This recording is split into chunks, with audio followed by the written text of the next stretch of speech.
ku tekan jroning kewok mandika bangun pelangkedangipun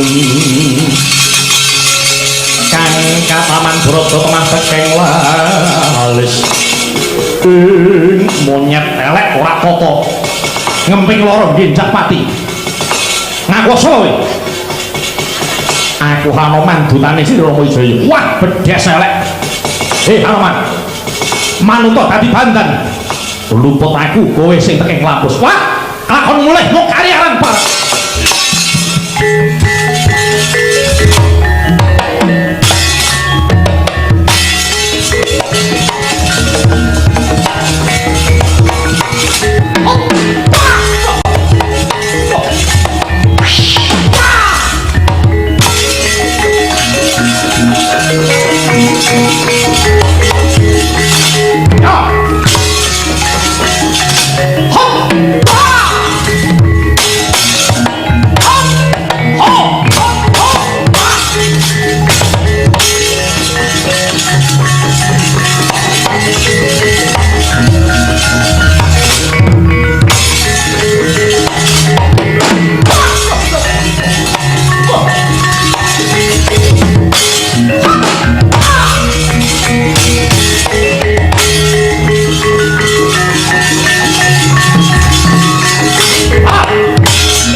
upama aku gelem mateni kowe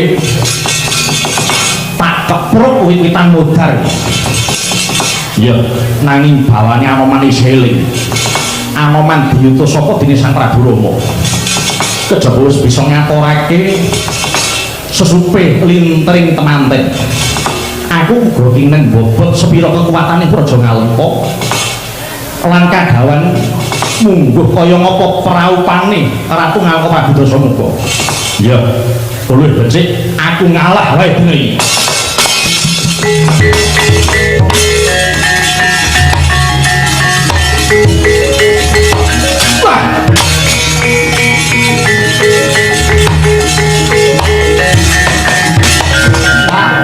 ngelelanangi kethek aja kowe girang gumuyu tiban senjata rantai dari batan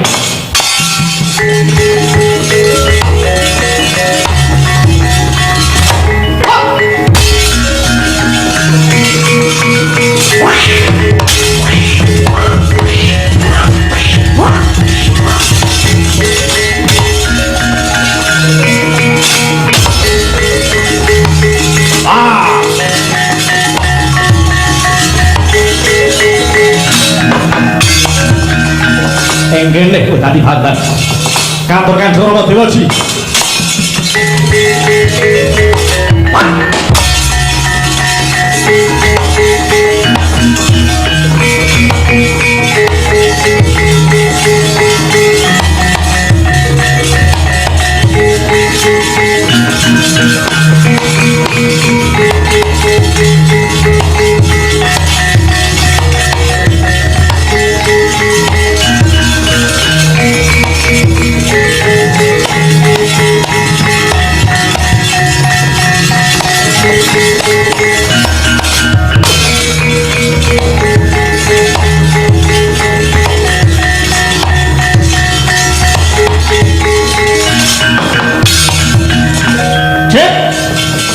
wonten dawuh Rama Dewaji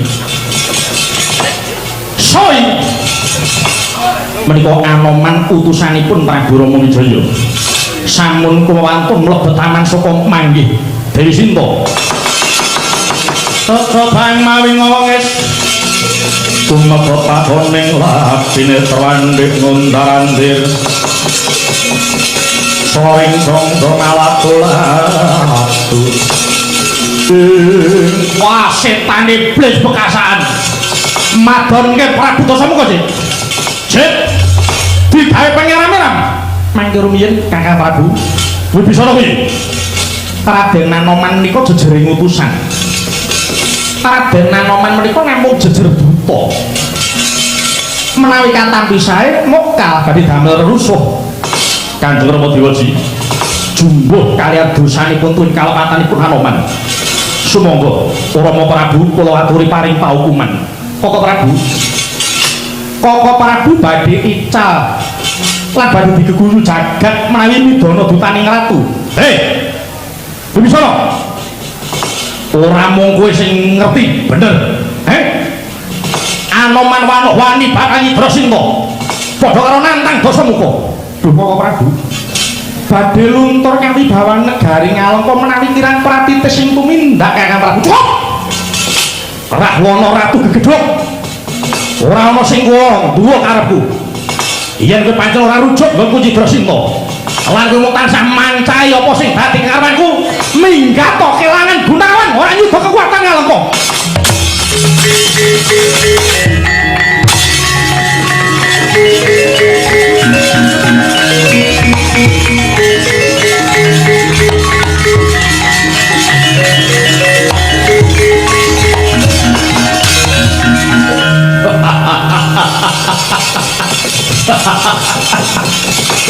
Dasamuka, yen pancen kowe lanang tenan aja mung gegeden sirah kowe Dasamuka.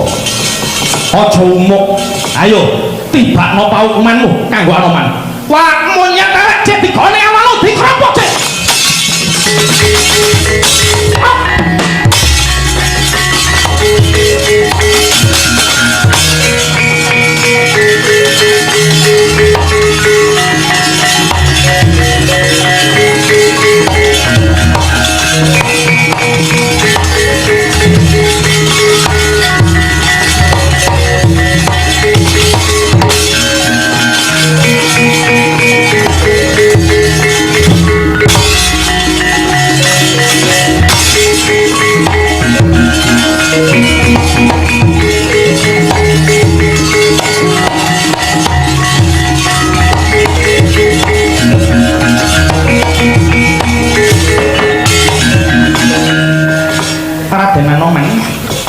Katepano kula Gunawan Wibisana kadanganipun Kakang Mas Rahwana Raja.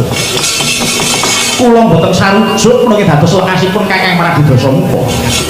Sampun dangu panggen kula ngemutaken dhateng Kakang Prabu namung mboten kadhar sedaya pemut kula. Kados ing panjenengan sampun wuningani. Kula ngemutaken menawi paduka menika namung duta. Pranyata malah kula katundung saking negari Ngalengka. Keparang anak saya ini, kula badhe srita Sri Rama Raden Anoman.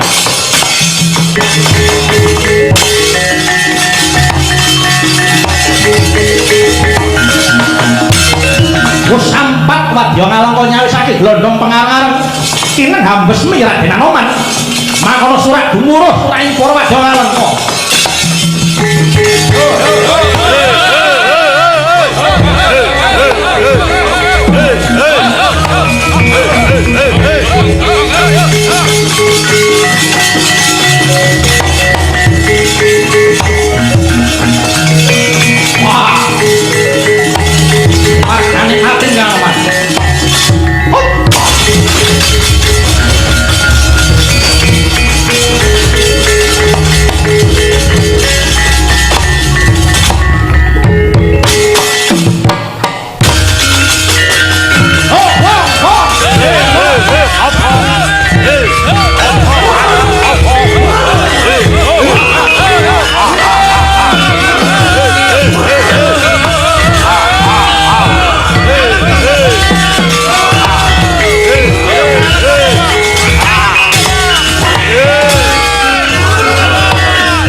gawe tenger ana Praja Ngalengka.